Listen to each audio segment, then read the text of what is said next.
There's an energetic frequency that we all resonate at. Each of us has our own default. Some of that is much higher, some of that is much lower. And it's a spectrum of energy where we all relate to each other in different ways. And also, we can have different energy levels throughout the day, throughout the weeks, throughout the months, and even throughout our life. That's an energetic frequency that you resonate with based on what's going on within your being. Again, we all have our default state, and a lot of that is programmed through cultural and societal norms and what we grew up with, and then the people that we're around in our environment. And in other parts of it are trained, attuned, and developed over time. And then additionally, you can change this with things like music, going to an event or a club, going outside socializing, doing skydiving, all those different things. They change your energetic frequency. And this isn't just some hippie stuff. This is actual real science, and you can feel it and when you connect with somebody. So for example, if somebody comes up to you and they're in a really creepy way, like a really drowning, being weird, and you can feel the energy. You look at them and it resonates with you, right? But if somebody is alive and energetic and feeling great, you can feel that energy. In fact, you can probably feel my energy through the camera. You can feel my voice, the body, how it's resonating, how things sound.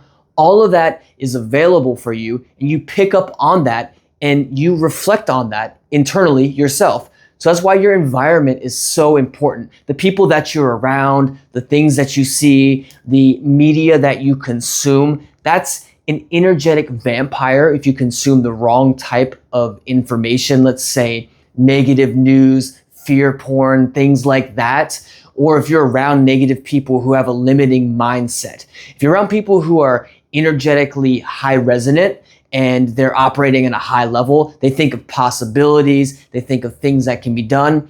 And don't get me wrong, there can be high performers who are operating at a low frequency where they're very negative. So we're still talking about, it's related to an attitude of sorts, but it's more than just, saying, hey, I'm optimistic, I feel positive. You have to feel it in your core, in your body, in your bones. It has to be like emanating and oozing throughout your entire body, where it's all there, it's all clear.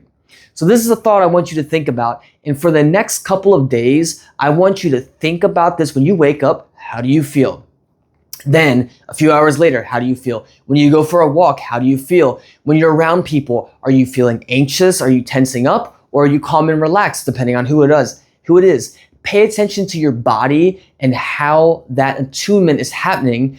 And then it's also very important that if you can record yourself and see real interactions, you'll realize that you are actually acting much different than you thought you were. A lot of people think that they are high energy or they're resonating and exuberating positiveness. But when you see them, they have no idea that their energy level is so low because you're stuck inside of that box and you can't see outside of it. And you think that this high is really this high and it's not even close. So for the next couple of days, try to track your energy state and make a note of it, how you feel. And if you can, record it. And it's just a video like this. If you record one of these, you'll see very quickly where you are, and then you'll probably try to adjust to it because you want to look good on camera. But it's really important to understand what is your default state and how do you come off to the world.